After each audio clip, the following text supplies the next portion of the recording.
जय गुरु जी। संगत जी, शुक्राना गुरु जी चैनल को शेयर करें और सब्सक्राइब करें। संगत जी, आज हम गुरु जी की आज्ञा से लीना जैन आंटी जी के श्रीमुख से श्री शिव महापुराण श्रृंखला के 143वें भाग में उमा संहिता के 50वें और 91वें अध्याय का श्रवण करेंगे। चलिए प्रारंभ करते हैं। जय गुरु जी। जय गुरु जी। संगत जी, गुरु जी महाराज की असीम कृपा और आशीर्वाद से आज हम श्री शिव महापुराण की उमा संहिता के 50वें अध्याय की वांछना करने जा रहे हैं। ओम नमः शिवाय, शिवजी सदा सहाय। ओम नमः शिवाय, गुरुजी सदा सहाय।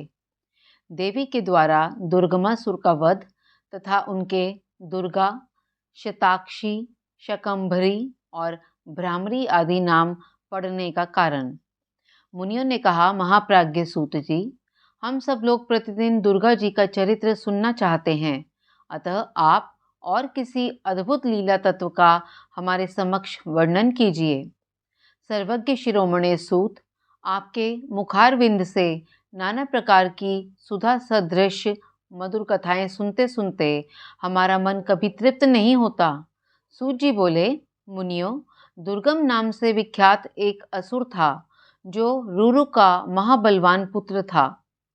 उसने ब्रह्मा जी के वरदान से चारों वेदों को अपने हाथ में कर लिया था तथा देवताओं के लिए अजय बल पाकर उसने भूतल पर बहुत से ऐसे उत्पात किए जिन्हें सुनकर देवलोक में देवता भी कंपित हो उठे। वेदों के अदृश्य हो जाने पर सारी वैदिक क्रिया नष्ट हो चली। उस समय ब्राह्मण और देवता भी दुराचारी हो गए।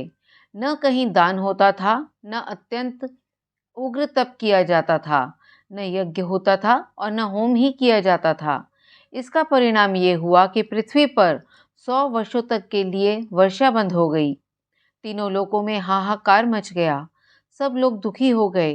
सबको भूख प्यास का महान कष्ट सताने लगा। कुआं, बावड़ी, सरोवर, सरिताएं और समुद्र भी जल से रहित हो गए। समस्त वृक्ष और लताएं भी सूख गईं।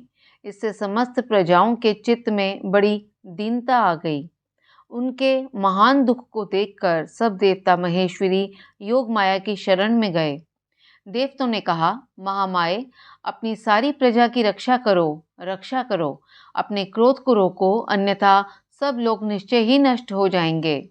कृपा सिंधो, दीन बंधो, जैसे शुंभ नामक दैत्य, महाबली निशुंभ, धूम्राक्ष, चंड मुंड, महान शक्तिशाली रक्त बीज, मतु, कैटभ तथा महिषासुर का तुमने वध किया था, उसी प्रकार इस दुर्गमासुर का शीघ्र ही संहार करो। बालकों के पग पग पर अपराध बनता ही रहता है। केवल माता के सिवा संसार में दूसरा कौन है जो उस अपराध को सहन करता हो। देवताओं और ब्राह्मणों पर जब जब दुख आता है, तब तक शीघ्र ही अवतार लेकर तुम सब लोगों को सुखी बनाती हो। सुनकर कृपामयी देवी ने उस समय अपने अनंत नेत्रों से युक्त रूप का दर्शन कराया। उनका मुखारविंद प्रसन्नता से खिला हुआ था और वे अपने चारों हाथों में क्रमशः धनुष, बाण, कमल तथा नाना प्रकार के फल मूल लिए हुए थीं। उस समय प्रजाजनों को कष्ट उठाते देख उनके सभी नेत्रों में करुणा के आंसू छलक आए। वे व्याकुल होकर लगातार 9 दिन और 9 रात रोती रहीं। उन्होंने अपने नेत्रों से अश्रु जल की सहस्त्रों धाराएं प्रवाहित की। उन धाराओं से सब लोग तृप्त हो गए और समस्त औषधियां भी सिंच गईं। सरिताओं और समुद्रों में अगाध जल भर गया। पृथ्वी पर साग और फल मूल के अंकुर उत्पन्न होने लगे। देवी शुद्ध हृदय वाले महात्मा पुरुषों को अपने हाथ में रखे हुए फल बांटने लगी। उन्होंने गौओं के लिए सुंदर घास और दूसरे प्राणियों के लिए यथा योग्य भोजन प्रस्तुत किए। देवता, ब्राह्मण और मनुष्यों सहित संपूर्ण प्राणी संतुष्ट हो गए। तब देवी ने देवताओं से पूछा, तुम्हारा और कौन सा कार्य सिद्ध करूं? उस समय सब देवता एकत्र होकर बोले, देवी, आपने सब लोगों को संतुष्ट कर दिया। अब कृपा करके दुर्गमासुर के द्वारा अपहृत हुए वेद लाकर हमें दीजिए। तब देवी ने तथास्तु कहकर कहा, देवताओं, अपने घर को जाओ। जाओ, मैं शीघ्र ही संपूर्ण वेद लाकर तुम्हें अर्पित करूंगी। यह सुनकर सब देवता बड़े प्रसन्न हुए। वे प्रफुल्ल नीलकमल के समान नेत्रों वाली जगदेवनी जगदम्बा को भली भांति प्रणाम करके अपने अपने धाम को चले गए। फिर तो स्वर्ग, अंतरिक्ष और पृथ्वी पर बड़ा भारी कोलाहल मच गया। उसे सुनकर उस भयानक दैत्य ने चारों ओर से देवपुरी को घेर लिया। तब शिवा देवताओं की रक्षा के लिए चारों ओर से तेजोमय मंडल का निर्माण करके स्वयं उस घेरे के बाहर आ गई। फिर तो देवी और दैत्य दोनों में घोर युद्ध आरंभ हो गया। सम्रांगण में दोनों ओर से कवच को छिन्न भिन्न कर देने वाले तीखे बाणों की वर्षा होने लगी। इसी बीच में देवी के शरीर से सुंदर रूप वाली काली, तारा, छिन्नमस्ता, श्रीविद्या, भुवनेश्वरी, भैरवी, बगला, धूम्रा, श्रीमती त्रिपुर सुंदरी और मातंगी, ये 10 महाविद्याएं अस्त्र शस्त्र लिए निकली। तत्पश्चात दिव्य मूर्ति वाली असंख्य मातृकाएं प्रकट हुईं।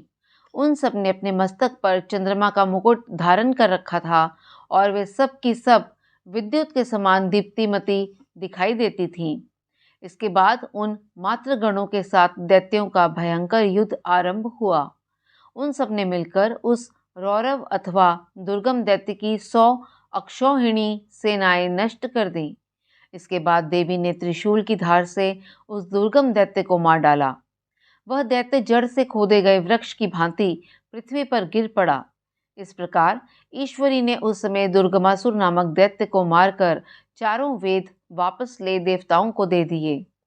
तब देवता बोले, अंबिके, आपने हम लोगों के लिए असंख्य नेत्रों से युक्त रूप धारण कर लिया था, इसलिए मुनिजन आपको शताक्षी कहेंगे। अपने शरीर से उत्पन्न हुए शाकों द्वारा आपने समस्त लोकों का भरण पोषण किया है, इसलिए शाकंभरी के नाम से आपकी ख्याति होगी। शिवे, आपने दुर्गम नामक महादैत्य का वध किया, इसलिए लोग आप कल्याणमयी भगवती को दुर्गा कहेंगे। योग निद्रे, आपको नमस्कार है। महाबले, आपको नमस्कार है। ज्ञानदायिनी, आपको नमस्कार है। आप जगन माता को बारंबार नमस्कार है। तत्वमसी आदि महावाक्यों द्वारा जिन परमेश्वरी का ज्ञान होता है, उन अनंत कोटि ब्रह्मांडों का संचालन करने वाली भगवती दुर्गा को बारंबार नमस्कार है। मातः, आप तक मन, वाणी और शरीर की पहुंच होनी कठिन है। सूर्य, चंद्रमा और अग्नि, ये तीनों आपके नेत्र हैं। हम आपके प्रभाव को नहीं जानते, इसलिए आपकी स्तुति करने में असमर्थ हैं।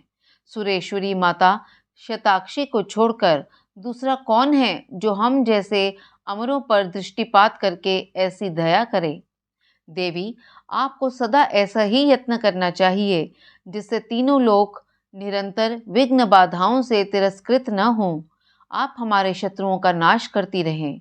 देवी ने कहा, देवताओं, जैसे बछड़े को देखकर गौएं व्यग्र हो उतावली के साथ उनकी ओर दौड़ती हैं, उसी तरह मैं तुम सबको देखकर व्याकुल हो दौड़ी आती हूँ। तुम्हें न देखने से मेरा एक क्षण भी युग के समान बीतता है। मैं तुम्हें अपने बच्चों के समान समझती हूँ और तुम्हारे लिए अपने प्राण भी दे सकती हूँ।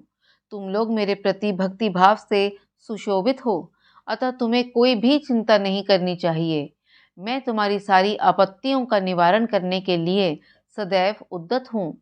जैसे पूर्व काल में तुम्हारी रक्षा के लिए मैंने दैत्यों को मारा है, उसी प्रकार आगे भी असुरों का संहार करूंगी। इसमें तुम्हें संशय नहीं करना चाहिए। यह मैं सत्य सत्य कहती हूँ। भविष्य में जब पुनः शुंभ और निशुंभ नाम के दूसरे दैत्य होंगे, उस समय मैं यशोमयी देवी नंद पत्नी यशोदा के गर्भ से योनि रूप धारण करके गोकुल में उत्पन्न होंगी और यथा समय उन असुरों का वध करूंगी। नंद की पुत्री होने के कारण उस समय मुझे लोग नंदजा कहेंगे। जब मैं भ्रमर का रूप धारण करके अरुण नामक असुर का वध करूंगी, तब संसार में मनुष्य मुझे भ्रामरी कहेंगे। फिर मैं भीम अर्थात भयंकर रूप धारण करके राक्षसों को खाने लगूंगी। उस समय मेरा भीमा देवी नाम प्रसिद्ध होगा। जब जब पृथ्वी पर असुरों की ओर से बाधा उत्पन्न होगी, तब तब मैं अवतार लेकर प्रजाजनों का कल्याण करूंगी, इसमें संशय नहीं है। जो देवी शताक्षी कही गई है वे ही शाकंभरी मानी गई हैं तथा उन्हीं को दुर्गा कहा गया है। तीनों नामों द्वारा एक ही व्यक्ति का प्रतिपादन होता है। इस पृथ्वी पर महेश्वरी शताक्षी के समान दूसरा कोई दयालु देवता नहीं है, क्योंकि वे देवी समस्त प्रजाओं को संतप्त देख 9 दिनों तक रोती रह गई थी। संग जी, इसके साथ ही 50वां अध्याय संपन्न हुआ। अब हम गुरु जी महाराज की कृपा और आशीर्वाद से 51वें अध्याय की वांछना प्रारंभ करते हैं। ओम नमः शिवाय, शिवजी सदा सहाय। ओम नमः शिवाय, गुरुजी सदा सहाय। देवी के क्रिया योग का वर्णन, देवी की मूर्ति एवं मंदिर के निर्माण, स्थापन और पूजन का महत्व, परा अम्बा की श्रेष्ठता, विभिन्न मासों और तिथियों में देवी के व्रत, उत्सव और पूजन आदि के फल तथा इस संहिता के श्रवण एवं पाठ की महिमा। व्यास जी बोले, महामते ब्रह्मपुत्र सर्वज्ञ सनत कुमार, मैं उमा के परम अद्भुत क्रिया योग का वर्णन सुनना चाहता हूँ। उस क्रिया योग का लक्षण क्या है, उसका अनुष्ठान करने पर किस फल की प्राप्ति होती है तथा जो परा अम्बा उमा को अधिक प्रिय है वह क्रिया योग क्या है, ये सब बातें मुझे बताइए। सनत कुमार जी ने कहा, माँ बुद्धिमान द्वैपायन, तुम जिस रहस्य की बात पूछ रहे हो वह सब मैं बताता हूँ, ध्यान देकर सुनो। ज्ञान योग, क्रिया योग, भक्ति योग, ये श्री माता की उपासना के 3 मार्ग कहे गए हैं जो भोग और मोक्ष देने वाले हैं। चित्त का जो आत्मा के साथ संयोग होता है उसका नाम ज्ञान योग है। उसका बाह्य वस्तुओं के साथ जो संयोग होता है उसे क्रिया योग कहते हैं। देवी के साथ आत्मा की एकता की भावना को भक्ति योग माना गया है। तीनों योगों में जो क्रिया योग है उसका प्रतिपादन किया जाता है। कर्म से भक्ति उत्पन्न होती है, भक्ति से ज्ञान होता है और ज्ञान से मुक्ति होती है, ऐसा शास्त्रों में निश्चय किया गया है। मुनि श्रेष्ठ, मोक्ष का प्रधान कारण योग है, परंतु योग के ध्येय का उत्तम साधन क्रिया योग है। प्रकृति को माया जाने और सनातन ब्रह्म को मायावी अथवा माया का स्वामी समझें। उन दोनों के स्वरूप को एक दूसरे से अभिन्न जानकर मनुष्य संसार बंधन से मुक्त हो जाता है। काली नंदन, जो मनुष्य देवी के लिए पत्थर, लकड़ी अथवा मिट्टी का मंदिर बनाता है उसके पुण्य फल का वर्णन सुनो। प्रतिदिन योग के द्वारा आराधना करने वाले को जिस महान फल की प्राप्ति होती है वह सारा फल उस पुरुष को मिल जाता है जो देवी के लिए मंदिर बनवाता है। श्री माता का मंदिर बनवाने वाला धर्मात्मा पुरुष अपनी पहले बीती हुई तथा आगे आने वाली हजार हजार पीढ़ियों का उद्धार कर देता है। करोड़ों जन्मों में किए हुए थोड़े या बहुत जो पाप शेष रहते हैं वे श्री माता के मंदिर का निर्माण आरंभ करते ही क्षण भर में नष्ट हो जाते हैं। जैसे नदियों में गंगा, संपूर्ण नदों में शोणभद्र, क्षमा में पृथ्वी, गहराई में समुद्र और समस्त ग्रहों में सूर्यदेव का विशिष्ट स्थान है, उसी प्रकार समस्त देवताओं में श्री परा अम्बा श्रेष्ठ मानी गई है। वे समस्त देवताओं में मुख्य है। जो उनके लिए मंदिर बनवाता है वह जन्म जन्म में प्रतिष्ठा पाता है। काशी, कुरुक्षेत्र, प्रयाग, पुष्कर, गंगा सागर तट, नैमिषारण्य, अमरकंटक पर्वत, परम पुण्यमय श्री पर्वत, ज्ञान पर्वत, गोकर्ण, मथुरा, अयोध्या और द्वारका इत्यादि पुण्य प्रदेशों में अथवा जिस किसी भी स्थान में माता का मंदिर बनवाने वाला मनुष्य संसार बंधन से मुक्त हो जाता है। मंदिर में ईंटों का जोड़ जब तक या जितने वर्ष रहता है उतने हजार वर्षों तक वह पुरुष मणिद्वीप में प्रतिष्ठित होता है। जो समस्त शुभ लक्षणों से संपन्न उमा की प्रतिमा बनवाता है वह निर्भय होकर अवश्य उनके परम धाम में जाता है। शुभ ऋतु, शुभ ग्रह और शुभ नक्षत्र में देवी की मूर्ति की स्थापना करके योग माया के प्रसाद से मनुष्य कृतकृत्य हो जाता है। कल्प के आरंभ से लेकर अंत तक कुल में जितनी पीढ़ियां बीत गई हैं और जितनी आने वाली हैं उन सबको मनुष्य सुंदर देवी मूर्ति की स्थापना करके तार देता है। जो केवल जगद्योनी परा अम्बा की शरण लेते हैं, उन्हें मनुष्य नहीं मानना चाहिए। वे साक्षात देवी के गण हैं। जो चलते फिरते, सोते जागते अथवा खड़े होते समय उमा इस 2 अक्षर के नाम का उच्चारण करते हैं, वे शिवा के ही गण हैं। जो नित्य नैमित्त का कर्म के पुष्प, धूप और द्वीपों द्वारा देवी परा शिवा का पूजन करते हैं, वे शिवा के धाम में जाते हैं। जो प्रतिदिन गोबर या मिट्टी से देवी के मंदिर को लीपते हैं अथवा उसमें झाड़ू देते हैं, वे भी उमा के धाम में जाते हैं। जिन्होंने देवी के परम उत्तम एवं रमणीय मंदिर का निर्माण कराया है, उनके कुल के लोगों को माता उमा सदा आशीर्वाद देती है। वे कहती हैं, ये लोग मेरे हैं, अतः मुझ में प्रेम के भागी बनकर रहकर 100 वर्षों तक जिएं और इन पर कभी कोई आपत्ति न आए। इस प्रकार श्री माता रात दिन आशीर्वाद देती है। जिनसे महादेवी उमा की शुभ मूर्ति का निर्माण कराया है, उसके कुल के 10,000 पीढ़ियों तक के लोग मणिद्वीप में सम्मान पूर्वक रहते हैं। महामाया की मूर्ति को स्थापित करके उसकी भली भांति पूजा करने के पश्चात साधक जिस जिस मनोरथ के लिए प्रार्थना करता है, उसको अवश्य प्राप्त कर लेता है। जो श्री माता की स्थापित की हुई उत्तम मूर्ति को मधु मिश्रित घी से नहलाता है, उसके पुण्य फल की गणना कौन कर सकता है। चंदन, अगुर, कपूर, जटामासी तथा नागरमोथा आदि से युक्त जल तथा एक रंग की गौं के दूध से परमेश्वरी को नहलाएं। तत्पश्चात अष्टादशांग धूप के द्वारा अग्नि में उत्तम आहुति दे तथा घृत और कर्पूर सहित बत्तियों द्वारा देवी की आरती उतारे। कृष्ण पक्ष की अष्टमी, नवमी, अमावस्या में अथवा शुक्ल पक्ष की पंचमी और दशमी तिथियों में गंध पुष्प आदि उपचारों द्वारा जगदम्बा की विशेष पूजा करनी चाहिए। रात्रि सूक्त, श्री सूक्त अथवा देवी सूक्त को पढ़ते या मूल मंत्र का जप करते हुए देवी की आराधना करनी चाहिए। विष्णु कांता और तुलसी को छोड़कर शेष सभी पुरुष पुष्प देवी के लिए प्रीतिकारक जानने चाहिए। कमल का पुष्प उनके लिए विशेष प्रीतिकारक होता है। जो देवी को सोने चांदी के फूल चढ़ाता है, वह करोड़ों सिद्धों से युक्त उनके परम धाम में जाता है। देवी के उपासकों को पूजन के अंत में सदा अपने अपराधों के लिए क्षमा प्रार्थना करनी चाहिए। जगत को आनंद प्रदान करने वाली परमेश्वरी प्रसन्न हो इत्यादि वाक्यों द्वारा स्तुति एवं मंत्र पाठ करता हुआ देवी के भजन में लगा रहने वाला उपासक उनका इस प्रकार ध्यान करे। देवी सिंह पर सवार हैं, उनके हाथों में अभय एवं वर की मुद्राएं हैं तथा वे भक्तों को अभीष्ट फल प्रदान करने वाली हैं। इस प्रकार महेश्वरी का ध्यान करके उन्हें नैवेद्य के रूप में नाना प्रकार के पके हुए फल अर्पित करे। जो परमात्मा शंभु शक्ति का नैवेद्य भक्षण करता है, वह मनुष्य अपने सारे पापंक को धोकर निर्मल हो जाता है।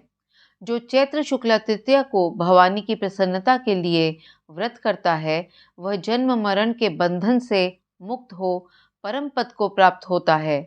विद्वान पुरुष इसी तृतीया को दोलोत्सव करे, उसमें शंकर सहित जगदम्बा उमा की पूजा करे। फूल, कुमकुम, वस्त्र, कपूर, अगुर, चंदन, धूप, दीप, नैवेद्य, पुष्पहार तथा अन्य गंध द्रव्यों द्वारा शिव सहित सर्व कल्याणकारिणी महामाया महेश्वरी श्री गौरी देवी का पूजन करके उन्हें झूले में झुलाए। जो प्रतिवर्ष नियम पूर्वक उक्त तिथि को देवी का व्रत और दोलोत्सव करता है, उसे शिवा देवी संपूर्ण अभीष्ट पदार्थ देती हैं।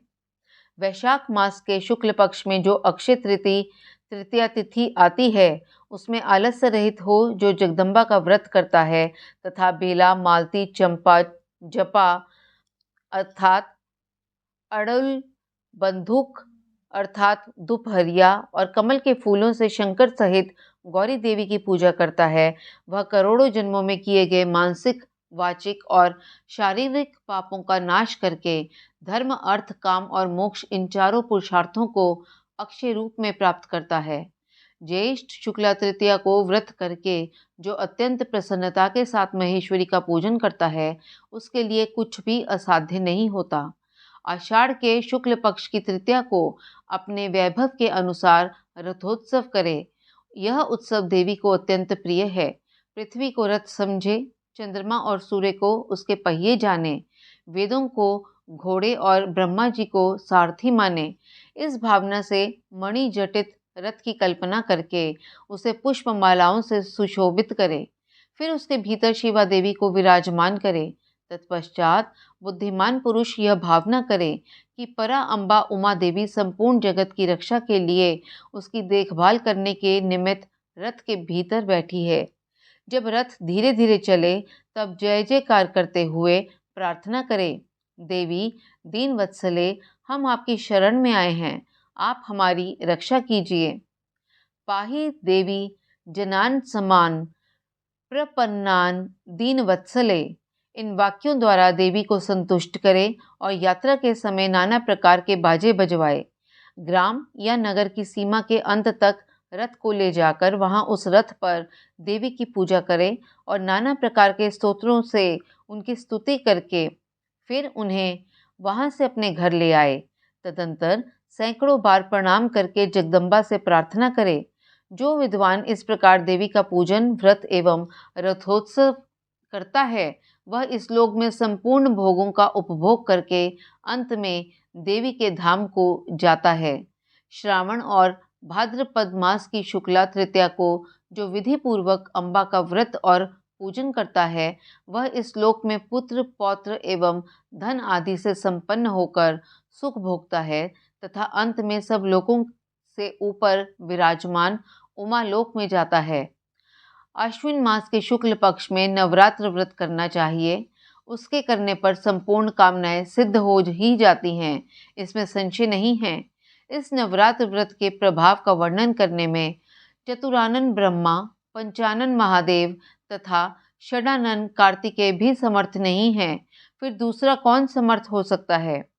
मुनि श्रेष्ठ, नवरात्र व्रत का अनुष्ठान करके विरत के पुत्र राजा सुरथ ने अपने खोए हुए राज्य को प्राप्त कर लिया। अयोध्या के बुद्धिमान नरेश ध्रुव संधि कुमार सुदर्शन ने इस नवरात्र के प्रभाव से ही राज्य प्राप्त किया, जो पहले उनके हाथ से छिन गया था। इस व्रत राज का अनुष्ठान और महेश्वरी की आराधना करके समाधि वैश्य संसार बंधन से मुक्त हो मोक्ष के भागी हुए थे। जो मनुष्य आश्विन मास के शुक्ल पक्ष में विधि पूर्वक व्रत करके तृतीया, पंचमी, सप्तमी, अष्टमी, नवमी एवं चतुर्दशी तिथियों को देवी का पूजन करता है, देवी शिवा निरंतर उसके संपूर्ण अभीष्ट मनोरथ को की पूर्ति करती रहती है। जो कार्तिक, माघशीष, पौष, माघ और फागुन मास के शुक्ल पक्ष में तृतीया को व्रत करता तथा लाल कनेर आदि के फूलों एवं सुगंधित धूपों से मंगलमयी देवी की पूजा करता है, वह संपूर्ण मंगल को प्राप्त कर लेता है। स्त्रियों को अपने सौभाग्य की प्राप्ति एवं रक्षा के लिए सदा इस महान व्रत का आचरण करना चाहिए तथा पुरुषों को भी विद्या, धन एवं पुत्र की प्राप्ति के लिए इसका अनुष्ठान करना चाहिए। इनके सिवा अन्य भी जो देवी को प्रिय लगने वाले उमा महेश्वर आदि के व्रत हैं, मुमुक्षु पुरुषों को उनका भक्ति भाव से आचरण करना चाहिए। यह उमा संहिता परम पुण्यमयी तथा शिव भक्ति को बढ़ाने वाली है। इसमें नाना प्रकार के उपाख्यान हैं। यह कल्याणमयी संहिता भोग तथा मोक्ष प्रदान करने वाली है। जो इसे भक्ति भाव से सुनता या एकाग्रचित होकर सुनाता अथवा पढ़ता या पढ़ाता है, वह परम गति को प्राप्त होता है। जिसके घर में सुंदर अक्षरों में लिखी गई यह संहिता विधिवत पूजित होती है, वह संपूर्ण अभीष्टों को प्राप्त कर लेता है। उसे भूत प्रेत और पिशाच आदि दुष्टों से कभी भय नहीं होता। वह पुत्र पौत्र आदि संपत्ति को अवश्य पाता है, इसमें संशय नहीं है। अतः शिवा की भक्ति चाहने वाले पुरुषों को सदा इस परम पुण्यमयी रमणीय उमा संहिता का श्रवण एवं पाठ करना चाहिए। संगत जी, इसके साथ ही श्री शिव महापुराण की उमा संहिता का 51वां अध्याय संपन्न हुआ तथा साथ ही साथ उमा संहिता संपूर्ण हुई। वाचना में मेरे द्वारा हुई त्रुटियों के लिए मैं गुरुजी महाराज और आप सभी संगत जी से हाथ जोड़कर क्षमा प्रार्थी हूँ। जय गुरुजी, शुक्राना गुरुजी।